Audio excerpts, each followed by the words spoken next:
what you are going to learn in level 1. Introduction to Python, getting started with Python, variables, various ways of printing the results, general data types, typecasting, Boolean functions, operators, literals, types of strings, accepting inputs, control statements like sequence control, decision control, loop control, and then break keyword, continue keyword, pass keyword, indexing, slicing, special data types in Python like lists, sets, tuples, dictionaries, lists. Again, clear description regarding sets, tuples, and even dictionaries, functions. So these are the topics which we are going to see in this level 1. Okay, so we will be starting with the first topic, that is nothing but introduction to Python. Before discussing what is Python, we will be seeing what is a program basically.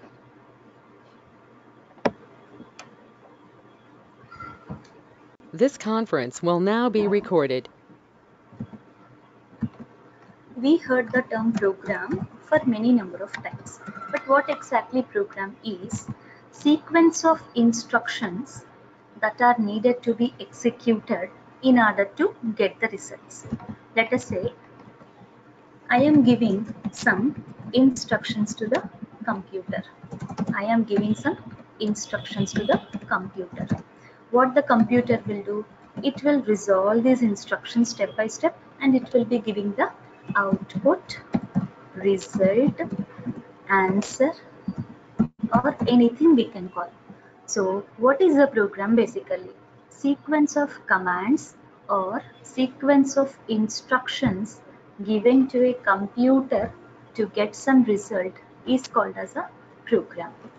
Let us say I am giving some instructions to you, like give you a pen, give you a book, like that. Why I will give instructions to you? Because I want something to be done by you. In the same way, I want something to be done by the computer. That's why I will be giving some instructions to the computer. What the computer will do? It will resolve my instructions step by step, and it will be producing the results, or it will be doing whatever I do exactly want. So finally, what I am telling you, program means sequence of commands given to a computer to get some result. Fine. So what is the basic purpose of writing a program? Let us say I want to add a 10 lakh number with another 10 lakh number.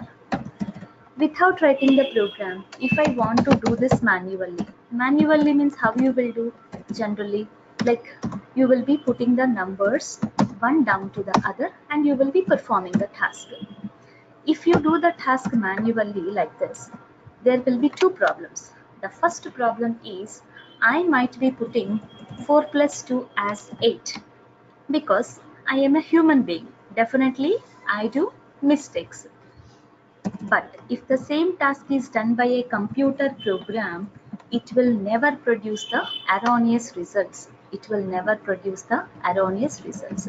So the first purpose of writing the program is to get the results in an accurate manner.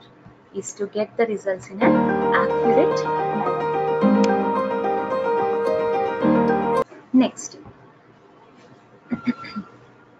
So if I want to do this task manually, like addition of 10 lakh number with another 10 lakh number, I might be taking some half an hour of time to get the result. Some other person is taking 1 hour of time to get the result. Some other person is taking 2 hours of time to get the result. But if the same task is done by a computer program, it will be taking just seconds or nanoseconds. You know, if what I am telling you is, if I do the task manually, I might be taking 1 hour of time, half an hour of time, any amount of time, or lot of amount of time. But if the same task is done by a computer program, it will be producing the results in seconds or nanoseconds.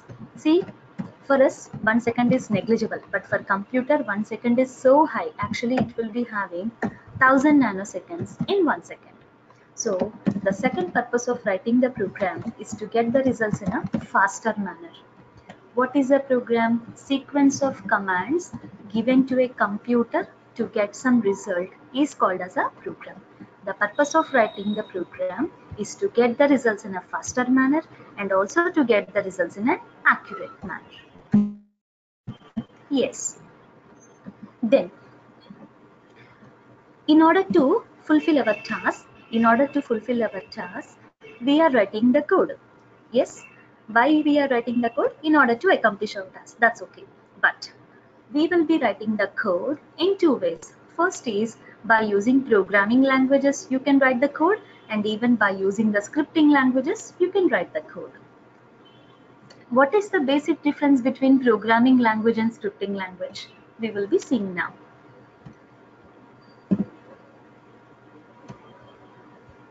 In programming languages, even though the requirement is small, even though the task to be done is very small, it requires lot of number of instructions.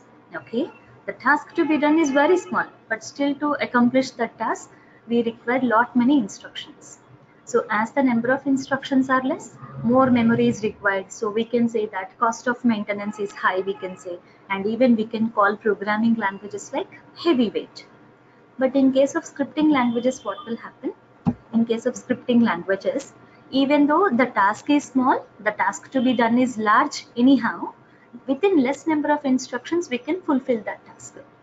So as the code is less, as the number of instructions are less, maintenance cost will also be very less. So we can call scripting languages as what? Lightweight languages. Lightweight languages. In programming languages, what will happen? The task is small, but the number of instructions to fulfill the task is very high actually. Task is small, task is large, that's of no matter. Many number of instructions are required for fulfilling that particular task. So cost of maintenance is high and even it is heavyweight. Scripting languages, the task is large or the task is small, that doesn't matter. We can easily do that with fewer number of instructions. So maintenance cost will be less and it is lightweight. Okay, now we will see what is Python. Python is the fastest scripting language. See, whenever I call it as scripting language, number of instructions are very less, cost of maintenance is very less, it is a lightweight language. We can simply see. Who has created Python? Guido van Rossum in the year 1989 created this Python, and this language is released in the year 1991. It was actually created in 1989. After many modifications and refinements, it got released in 1991. Why Guido van Rossum kept the name of his language as Python? What is the reason? Actually, when Guido van Rossum began implementing Python or started creation of Python, he used to read the published scripts from Monty Python's Flying Circus. What is Monty Python's Flying Circus? A BBC comedy series from 1970s actually. Van Rossum thought that he needed a name that has to be short, unique and slightly mysterious. So he has decided to put the name of the language as Python. Simply. It came from the series called as Monty Python's Flying Circus. Actually, the code written in this Python language will be executed very, very fastly. See, let us say I have written some piece of code in Java and it is taking some 5 nanoseconds to produce the result. The same piece of code I have written in .NET. It is taking some 3 nanoseconds to produce the output. We will say the same piece of code. That means like same logic. I mean, one logic I have taken, that logic I have written in Java, same logic I have written in .NET, same logic I have written in Python. The logic written in Java is taking 5 nanoseconds to produce the output. In .NET, it is taking 3 nanoseconds to produce the output. Same logic written in Python is taking only 1 nanosecond to produce the output. You know, the code written in this particular Python language will produce the results in a very, very faster manner. Why? What happened to Java? Why Java is so slow while compared to Python? So simple. Let us say we want to print 19 onto the monitor. In Java, if I want to print 19 onto the monitor, let us count how many instructions we require. 1, 2, 3, 4, 5, 6, 7, 8, 9. 9 instructions are required to just print 19 onto the monitor in Java. But if I want to print 19 onto the monitor using Python, see how many instructions are required? Only one instruction.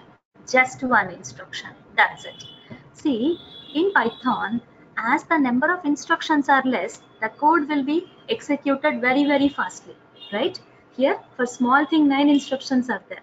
For the same thing in Python, what is the thing? Like only one instruction is available. Within one instruction, you can do that. So what I am telling you is, as the code is very short, as the number of instructions are very less, it will produce the results in a very, very faster manner. We will be discussing few features regarding this Python. We have already discussed Python is a scripting language and it is an open source. Open source means what? Anybody can download the Python software for free of cost. No need to pay ₹1 also or $1 also for having this Python. It's not a licensed software. Anybody can use it for free of cost. Anyhow, in my next video, I will tell you how to download this Python, how to install it very, very clearly. Next, third feature is Python is a language with a huge following of volunteers that are constantly trying to improve it. What I exactly mean by that point.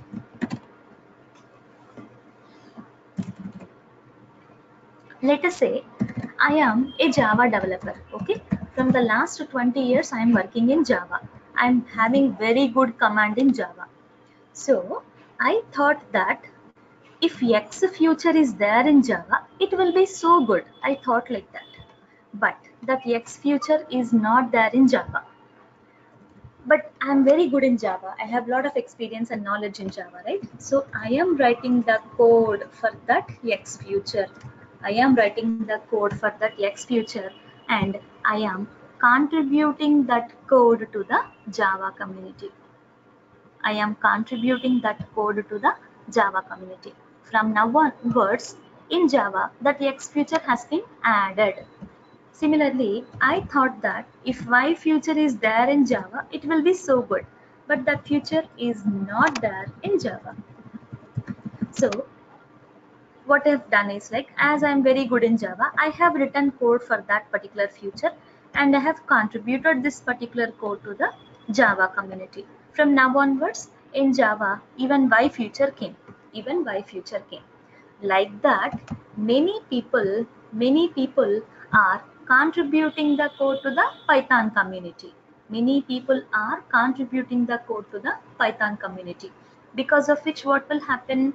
See, if a code is contributed, one new feature is added, right? So in the same way, lot of people are adding or contributing the code to the Python community, because of which the power of this language is growing more and more day to day. This is what exactly I mentioned here. It is a language with huge following of volunteers that are constantly trying to improve it. How the people are trying to improve it? By contributing the code to the Python community. Next, Python is an object-oriented programming language. Everything in Python is treated as an object. In our next videos, in the OOPS concept, I will very, very clearly tell you what is object, what is class, what is method, everything. As of now, just remember, like Python is an object-oriented programming language. It is portable. Python is portable. What is portable? Exactly what I mean by this. Let us say I am having two computers.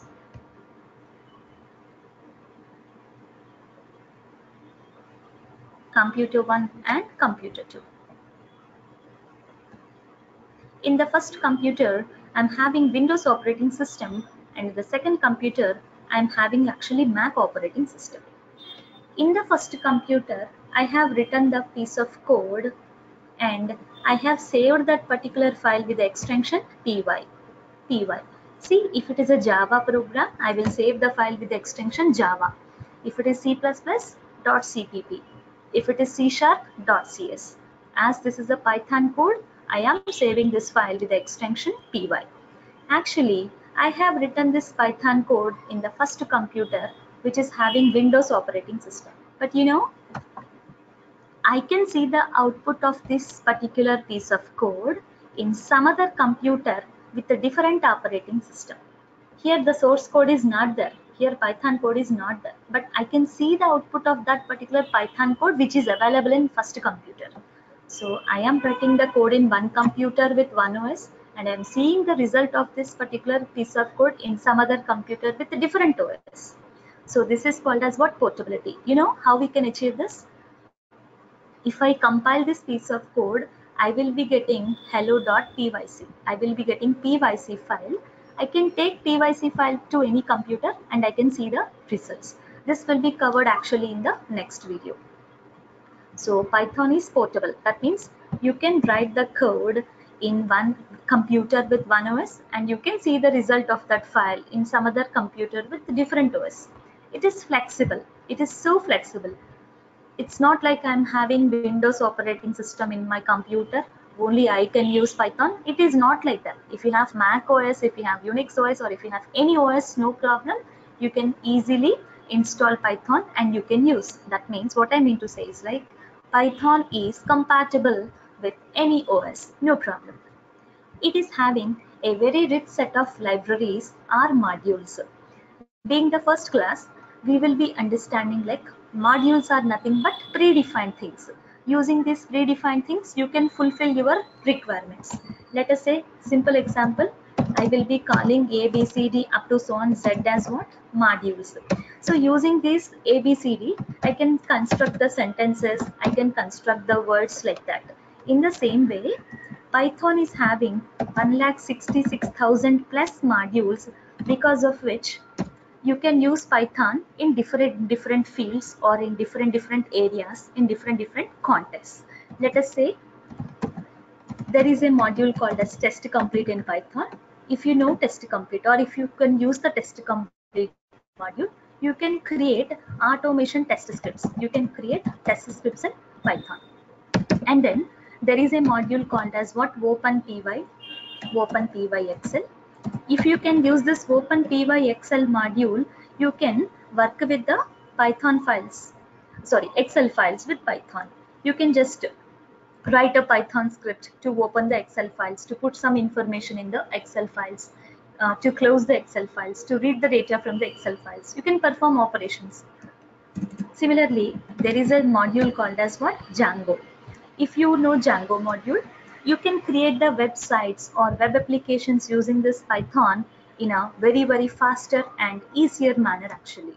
This is the most advanced framework for web development in Python. Like that, 166,000 plus modules are there. If you know one module, you can use this Python in one particular context or in one particular field. It is so simple and easy to learn. Definitely it is so simple. I already have shown you. If you want to print 19 onto the monitor using Java, you are having 9 instructions, but in Python there is only one line. Anyhow, I am going to explain this line in the next classes, but just see. It is so simple and easy to learn because it is having straightforward syntaxes and straightforward commands. No need to follow some structure or like that. So it is so simple and easy to learn. To learn Java, at least some knowledge of C or C++ is required, but to learn Python, zero knowledge is required. That's it. Like even the person with zero knowledge can learn Python very easily. A person from non-IT background or anybody, non-IT job or anybody can learn Python very easily. No prerequisites for this language. Applications, where this Python is actually used. See, really, if I start talking about the applications of Python, really the time won't be sufficient. Like today whole day I will be requiring for telling that. So what I mean to say is like Python is actually used in many areas, many fields and in many contexts. So we will be discussing few. Python is used for creating desktop applications. What is a desktop application? In which desktop the code is available. In the same desktop, if you are able to see the result, then that is called as what? Desktop application. See, in this computer, if code is there, in this computer only, if I can see the result, that is called as what? Desktop application.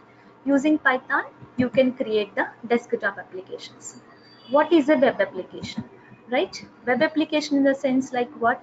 You will write the piece of code in your computer, and you will, what is the output of this code? One web page is the output of this particular code. So simple. I am writing the code in my computer and I am generating the outputs. What is output? Web page is nothing but the output of this code. I can generate web pages in any of the computers. So simple. What I exactly mean is like web development you can do with Python means you can create the web applications or websites using Python in a simple manner actually. So there are many things for web development in Python like Tornado, Pyramid, Flask, Bottle. Even I've mentioned already, Django is the most advanced framework for developing web applications in Python. Nextly, what you can do, you can develop games using Python with less number of instructions and in very shorter time. Automation testing. You can write the test scripts in Python. Briefly, I just want to tell you what is testing. Let us say you and me are working in the same company. You are the person from development team and I am the person from testing team. See, you have created a login form like this. Username, text field. Password, text field. And then the submit button. So being the developer, what you have done is you have created one login form. Okay. See, let us say I have manufactured a mobile. As soon as I manufacture mobile, I will not directly sell this mobile to the customer. What I will do, I will test it, whether touch is working or not, whether sound is getting increased, volume is getting increased and decreased or not. I will be checking, right? In the same way, once being the developer, once you have developed this page, this is not directly given to the client actually. I am from the testing team and I will be taking your application and I will be testing it, whether it is properly working or not. So as a basic example, I will tell you, let us say I have written some small piece of code and if I execute this code, you know what will happen? Into this particular username text field, if I execute this code, what will happen? Into this username text field, Harika is going. If the text field is editable, you will say that test case pass. If the text field is not editable, see, if I enter some values, the text field should take it, right? If the text field is not editable, then you will say the test case failed. Okay. In the same way, as soon as you execute the code is sending 1, 2, 3, 4, 5, 6 to the password text field. If the password text field is editable, you can say that test case pass. Otherwise, test case failed. Similarly, if you run the program, what it is doing, it is actually clicking on the submit button. If you click on the submit button, either the home page of the website have to be shown to the user or an alert has to be shown to the user like invalid login credentials. If both is not shown, like how many times if I click the submit button, that many times it is showing me the same page. That means the functionality of the button is not proper. The button is not working. Then I will report the developer that there is some problem with the submit. You have to check it. Otherwise, I will say like if everything is okay, I will say the test case pass. So in that way, automatically, if you execute a program, if you execute a test script, it will automatically check. It will automatically test your page. It will automatically test your page. That's why this is called as what? Automation test script. Automation test script. You are not entering. See, manual testing in the sense what? Using your eyes, you are seeing this text field, and using your hands, you are entering Harika. Similarly, using your eyes, you are seeing the password text field, and using your eyes, you are entering 1, 2, 3, 4, 5, 6. Using your eyes, you are seeing the submit button, and using your hands, you are clicking on the submit button. See, manually I am doing this. If that is the case, it is called as manual testing. Automation testing means what? You are writing a reusable test script. If this is executed automatically, the testing will be performed on this particular application. So what I want to say is, like, this automation test script can be written in Python. This automation test scripts can be written in Python. This is also one of the important applications. Similarly, we can use Python scripts in networking activities. Let us say I will be connecting some cluster of computers. I will transfer the files from this computer to that computer to some other computer, like that. And it is used in the Hadoop and big data fields also. So if you want to write Python scripts in the Hadoop areas or in the Hadoop context, you will be using a tool called as what? PyDoop, Python plus Hadoop. You can write the Puppet scripts in Python. Let me show you, let me tell you a small example. What is a Puppet script? See, let us say I got a mail from my company that, before that I just want to tell you one thing. Let us say I am the administrator in my company, okay? Actually maintaining some 100 systems. I'm maintaining 100 systems, and I have received a mail from my company that there is a software X, and that software has to be installed in all the 100 computers by me. That is a mail I have received. See, if I start going to each and every computer and start installation, it will take lot of amount of time for me. That's why what I will do is, in my admin computer, I will be installing that software, and then I will be collecting the IP addresses of those systems into which I have to install that software. And then, you know what I will do? I will write some Python script over here. If I execute this particular Python script, you know what will happen? Into all the 100 computers, that X software will be installed. So this is called as what? Puppet script. Puppet script. What is a Puppet script basically? It is a script that will show effect on multiple computers. I have just told you what is Puppet script very basically. It is the script that will show effect on multiple computers. I can write the Puppet scripts in Python. I can write the Puppet scripts in Python. Fine. And then, see, let us say I am a Java developer and I am writing the Java code like this. I am almost done with my code, but there is only one logic left. Okay, I analyzed how many instructions are required to complete that logic in Java. I came to know that 500 instructions are required to complete that logic in Java. Now, I also know Python. Client doesn't put any restriction to me. You have to complete the code. You have to write the code only in Java, only in Python. He doesn't say like that. So I have analyzed that in Python, it will take only 50 instructions to write that logic. You know what I have done? I have integrated the Python code in the Java program, and I have executed this like a normal Java program. So, you know, into my Java project, I have embedded a tool called as what? Jython. Jython. What is Jython basically? Java plus Python. If I integrate Jython tool into my Java project, what will happen? I can embed the Python script into the Java program, and I can run like a regular Java program. Okay. In the same way, I am creating a .NET project. Okay. I am writing some .NET code. So same thing. I want to integrate Python script. I want to integrate Python script in my .NET program. Yes, I can do that. You can integrate the Python script in your .NET program by using a tool called as what? IronPython. IronPython. If you can integrate the IronPython into your .NET application, you know what will happen? You can embed the Python code in the .NET program, and you can run this like a regular .NET program. Okay. In this way, you can integrate the Python scripts in the other languages codes or other pieces of codes. Okay. This is also the most advantageous thing.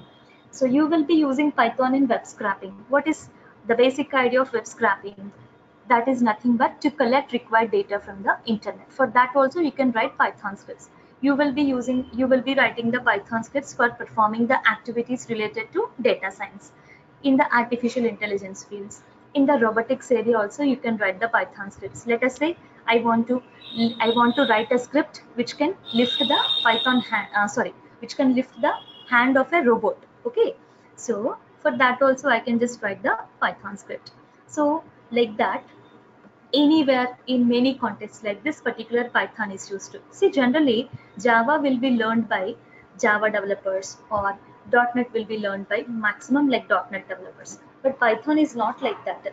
Everybody will be using Python in their work in some context. It's not like only Python developers will learn Python. Everybody will write the Python script on one day in their jobs definitely, or in their work definitely, because this is not only for Python. Like Python is not only meant for Python applications. Everywhere in any situation or in any context, we can just write the Python script to fulfill the requirement. So that's why it is having lot and more demand in the market. The point is you have to understand is it is so easy to learn. It is so easy to learn. The script you are going to write is very less actually. As the script is less, the execution speed will be very high. So, and this is actually having 1,66,000 plus modules. So if you can use one module, what will happen? Like you can just apply this particular Python in one particular context or in one particular area, like that.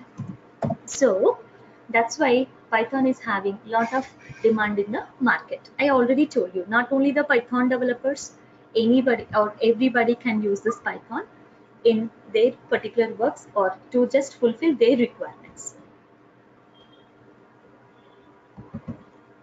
This conference will now be recorded. So Python is also having few disadvantages. First is what? Python has a smaller pool of experienced developers compared to other languages like Java. See, Java is a very, very older technology. So Java supporters or Java community is very, very strong. There are many people are available for providing support. I'm not telling that Python community will not provide support. If we got stuck in any project, I'm not telling that Python community will not respond. It is also very good. But while compared to Java community, Python community is having some less number, like what we can say, small number of experienced people. This is the first disadvantage. What is that? Python has smaller pool of experienced developers compared to Java. Next is what? It is not at all a good choice for using Python in developing mobile applications. See, if you use Python for creating the mobile applications, they are damn slow actually. The mobile applications created in Python are very, very, very slow. That's why it is not at all preferable to choose Python as a language for creating mobile applications, as it is very weak in mobile computing. See, I told that it is faster than Java, it is faster than .NET, but you know, Python is actually slower than platform-dependent languages like C or C++. I will be telling you in the next video what are platform-dependent languages, what is platform independency, we will be discussing. But the point here to remember is it is faster than platform-independent languages, but it is slower than the platform-dependent languages. Next, generally after compilation, I will be getting like if there is any error, I will be seeing them. But you know, in Python, after execution of the program also, errors will be shown. I will be telling you what is compilation execution anyhow in the next video. This is also one of the problems. What is that? So after execution also, it is showing some errors. Next is what? It is almost impossible to develop high-end 3D game using Python. We can develop small 3D games in Python, that is okay. But a game with full-fledged features or highly sophisticated games in 3D cannot be developed using this Python. See, any language will be having disadvantages like that. Python is also having some disadvantages, but while compared to disadvantages, advantages are very, very high in Python. So it is having its own importance and demand in the market. So this is some